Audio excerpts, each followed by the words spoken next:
How would you feel if you knew some of the laws to life? Us too, we apply this stuff to ourselves every day, and we're not perfect, but we strive. I want to say that to the folks that are listening too. Rudy is the epitome of that. 30 years old. I mean, this dude, he just has such a... What's up, everybody? Rudy with Vantage Mindset, where we give you a strategic advantage and perspective to mastering your life and business. In today's video, we're going to talk about 5 laws of life that have helped me to gain control over my life in a way that I can expect what kind of outcomes that I get from different types of thoughts and patterns and everything that I do with myself. It's important to understand that life is really in our control. We're programmed and we're taught to think that we're here, we're sinners, we need to repent and continuously make up for all the wrongs we continuously do on a day-to-day basis, where life is completely opposite. What I believe is that we're here to live a great and abundant life. I think that's how God structured us to live. On top of that, I also believe that we have so much more control in our possession about our day-to-day lives than we can even fathom. And so in this video, I want to give you 5 laws and techniques that I've applied to my life once I uncovered them. And these aren't my laws. I've learned them from various places, but these are things that I've actually proven true to myself. And like I said, on a day-to-day basis, I live in fulfillment for the most part. Of course, I have obstacles. Of course, I get angry and sad and experience all the same emotions as you guys, but I'm able to catch these emotions quicker now. And by catching them quicker, I can redirect them and use them for myself to my advantage. And that's the whole point of my brand, is Vantage. How can you take your life's experiences, the things that you're going on a daily basis, and use them for yourself? Because it's very possible. So here we go, the first law. And this one is derived from the Bible.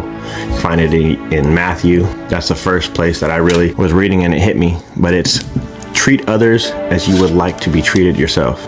And that might not be the exact words, but once you understand this, you're going to start attracting a lot better people into your life. A lot better people who can become friends, partners, business acquaintances. All these different types and styles of people who fit into your life. You can either attract negative vibrating, low vibrating people, or high vibrating people. And it all has to do with the way that we choose to work with others. So for example, you can be the type of leader or friend or partner that is very serious all the time. You lie to them, you deceive them, manipulate them. You're gonna find a lot of people along your way that are gonna do that back to you. It's a law of the universe. Don't ask me why. I didn't create these laws, but they are true. You cannot live your life treating people badly and poorly and expect to come across people that are gonna treat you like a king. It doesn't work that way. So once you start seeing the God within other people, that same God that lives in you is within others, start treating them. Just notice, pay attention to people's body language, their tempo, what they're doing with themselves.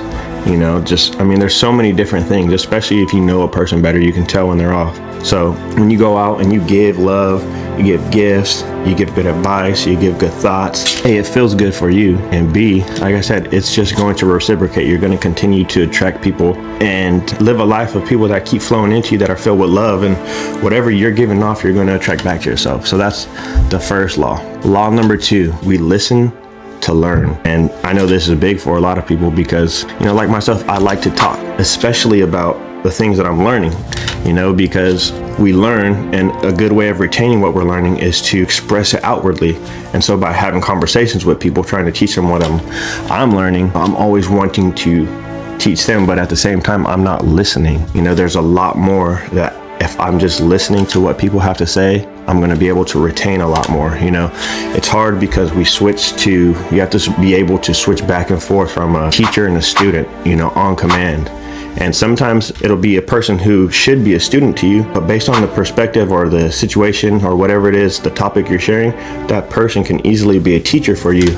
And what I mean by that is, maybe let's say someone went to the store and bought this certain brand of food and it was just completely awful, and they found out that it has all these poisons and chemicals and plastics and all this crap that they put into the food. Well, now by this person sharing their experiences with you, and you listening to what they have to say, you can avoid buying that brand of food at the store and going through all the same experiences and getting sick and eating a nasty meal and wasting, all the money and time that goes and everything that's involved with it.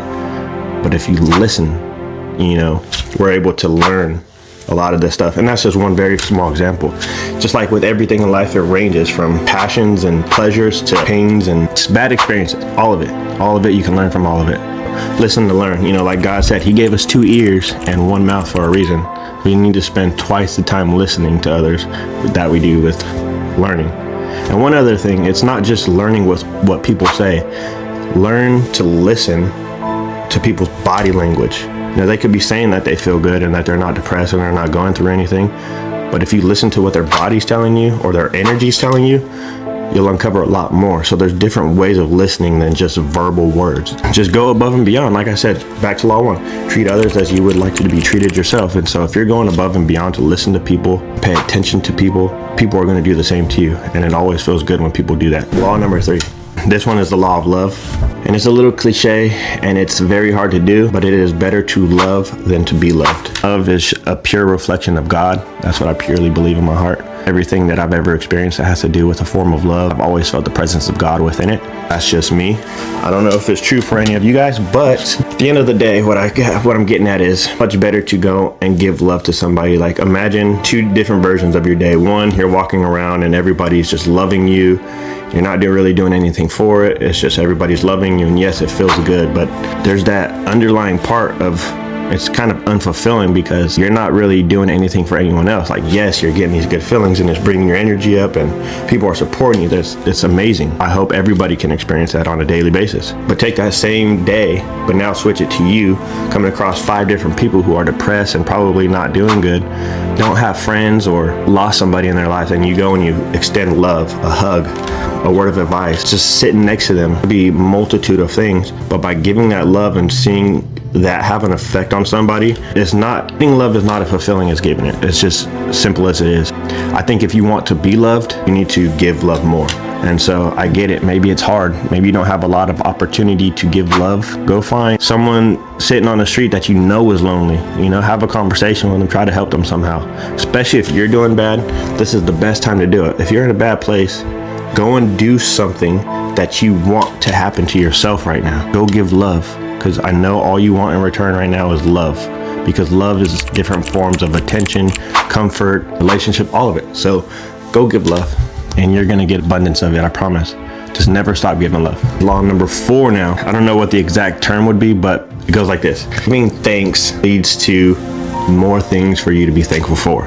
And so it's kind of like the same thing with love. Now just with this, things to be grateful for. Like imagine being grateful for having the opportunity to be listening to me right now. I'm grateful to be speaking to you and that you're listening to me. Be grateful that I get to wake up and my animals are alive every morning, that I have a roof over my head, that I have water to drink, that I have a car to drive, that I have siblings that are still alive, because I've already lost one. You know, there's just so many things I could be grateful for. I'd be grateful that I have the opportunity to pay for this microphone. And so by being grateful for this, yes, we've all been through hardship, but you've gotten through everything that you face in your life. So focus on being thankful. Focus on the opportunity, you know, the opportunity that you get to grow from this problem. Like, trust me, hardship only leads to growth and fulfillment if you approach it the right way. Like, this is what the point of having a mentor, working with someone like me is, because when you're facing a challenge and you just cannot seem to find a way around it or how to perceive this as something useful to yourself, that's where you get people with me who's been through it, people who have experience to work with you, to give you that little perspective shift that's going to change everything for you. So just be thankful for things in your life, because it's going to lead to more things to be thankful for. And last law, number 5, you cannot be lonely if you help the lonely. So anything that you're experiencing that you need work on, improvement, go and focus on finding that within someone else and helping them with that. By helping them with that, you're going to uncover answers to how to help yourself with that, because you'll see them do it. When they do it, you get to actually have a visual of something that works. And if you're lonely and you go look for another lonely person to help, but like I said, with all these other laws to follow, I mean, there's only so many patterns, and they all are different, but they all kind of have the same base of principalities and laws. And so when you're focusing on certain things, when you're giving love, when you're giving a helping hand, when you're being company for someone who's lonely, no signs of looking up to living a life of, you had no idea that you could live life and love life to this extent. It's possible, and you have all the control over it if you practice these laws that I taught you, because these are all things that we can do. Like I said, it starts with our thinking. Thoughts are the most important part, and then from a thought comes emotion.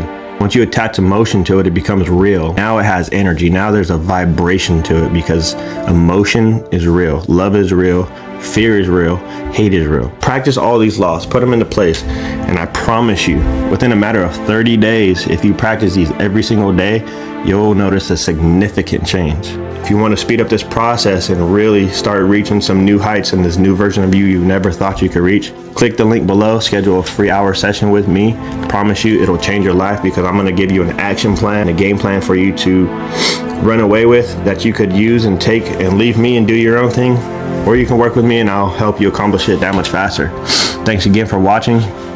Please like and subscribe these videos and share. I have a mission to help as many people as I can.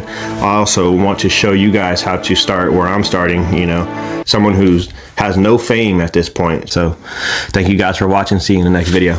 Peace. Us too, we apply this stuff to ourselves every day, and we're not perfect, but we strive. I want to say that to the folks that are listening too. Rudy is the epitome of that. At 30 years old, this dude he just has such a fire for life, a passion, and you're not one of those ones that sit on the sidelines.